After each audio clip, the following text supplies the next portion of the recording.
목사님들 안에 이미 회복된 트라우마, 또 아직 계속 노력 중이신 트라우마가 있으실 것 같은데 어떻게 대처하시는지, 또 그리고 극복할 수 없을 것 같았던 트라우마를 성경과 신앙으로 이겨낸 치유 회복 사례가 또 다른 사례가 있다면 또 들려주시면 좋겠습니다. 저는 누군가가 목사님 어느 성경을 가장 좋아하세요 하면 저는 1초도 망설이지 않고 저는 빌립보서를 좋아합니다라고 이야기합니다.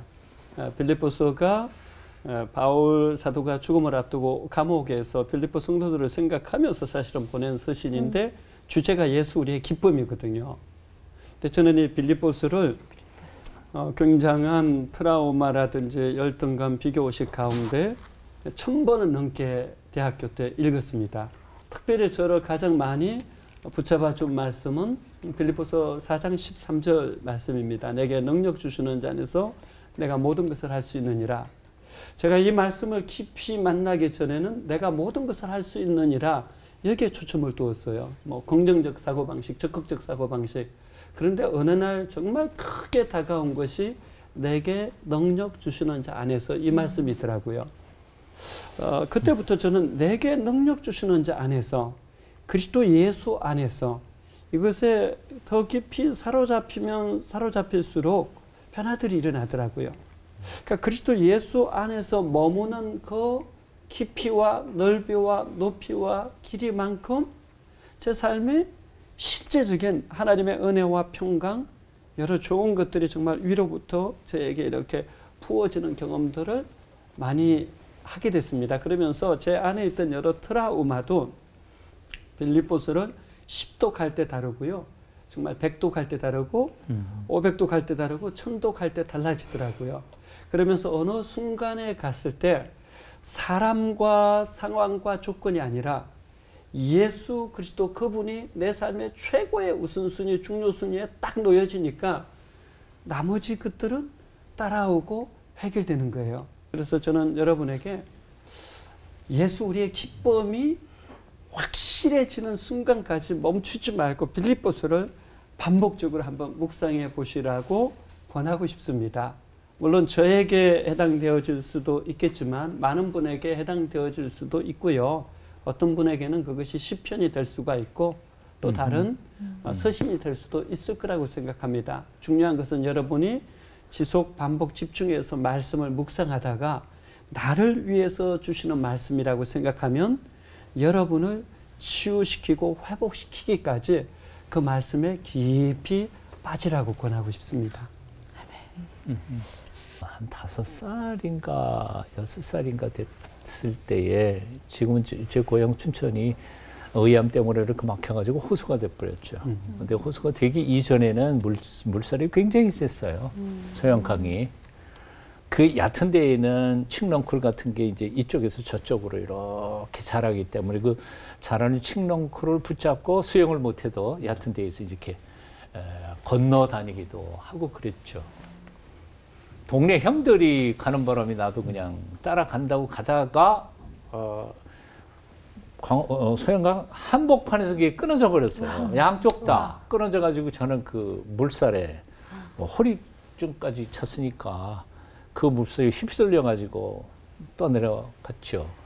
떠내려가다가 물살에 휩쓸려서 가는데 깊은 데로 가니까 머리가 무거우니까 밑으로 내려가고 수영은 전혀 못했고요.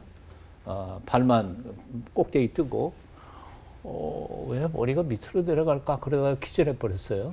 생각을 하시다가 갔지.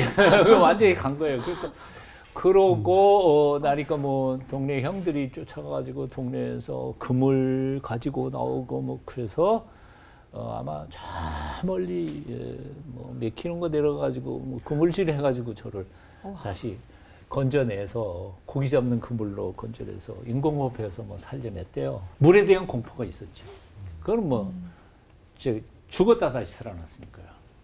그런데 그것이 언제 그 물에 대한 공포가 사라졌을까? 이제 생각해 보니까 하나님 아버지, 하나님이 내 아버지이시고 이 세상을 그분이 아름답게 지으셨다는 그 믿음이 내 속에 들어올 때 더 이상 이제 물이 무서워지지 않은 거죠. 이제 생각해 보면 이런 거죠. 하나님, 그분과의 온전한 만남이 있고 그분에 대한 확신과 믿음이 있다면 뭐 트라우마 어떤 거라도 다 극복될 수 있지 않을까 하는 생각이 듭니다. 비결은 따로 없는 거라는 생각이 들어요. 네. 저도 이제 트라우마를 좀 심하게 받아서 제가 한 4년 동안 신경정신병원을 다녔던 경험, 제가 네. 뭐 처음 듣는 것처럼. 많이 들었어요. 근데 저는 이제 우리 목사님 빌립보서지만은 저는 그때 은행 다닐 때인데 제 윈터 목사님이란 분이 에베소 강해하는 테이프를 듣고 제가 거기서 실마리를 얻고 치유를 받았습니다. 그 에베소 강해 가운데 우리의 치료에 근원이 되시는 성령님의 기쁨이 내 안에 와 있다는 거예요. 아까 치유의 가이드라인을 얘기한 두 가지 가이드라인을 거기서 받았습니다. 내 안에 기쁨의 근원이신 성령의 기쁨이 와 있는데 그것을 막고 있는 것을 우리가 해결해야 된다. 그것을 성령님이 도와주신다. 그래서 성령님의 도움으로 무엇이 막고 있는지 그 기억을 떠오르도록 기도하고 그것을 하나님께 토해내는 그러한 기도를 하고 또 하나님이 말씀과 은혜로 나를 치료하도록 하나님의 은혜를 구하는 것. 이 두 가지를 가지고 한 달, 두 달, 석 달, 넉 달 하는 사이에 어느 날이죠. 제가 8개월째 되는 날 성령님께 내가 왜 이 젊은 나이에 정신병원에서 약을 먹어야 됩니까? 제 마음속에 꼭 치료돼야 될 상처가 있으면 떠오르게 하십시오 그러는데 제가 나중에 알았어요. 너무나 충격적인 트라우마는 내가 나를 보호하기 위해서 무의식 속에 숨겨놓은 됩니다. 한 번도 기억나지 않은 상처가 떠오른 겁니다. 어렸을 때 너무나 충격적인 그 충격적인 기억이 떠오르면서 제가 하나님께 울부짖는 가운데 제가 처음으로 하나님의 음성을 들었어요.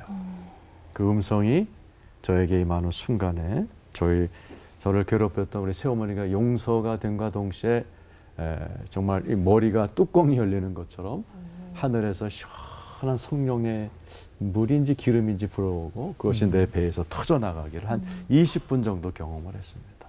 그때 놀라운 치유를 경험했죠.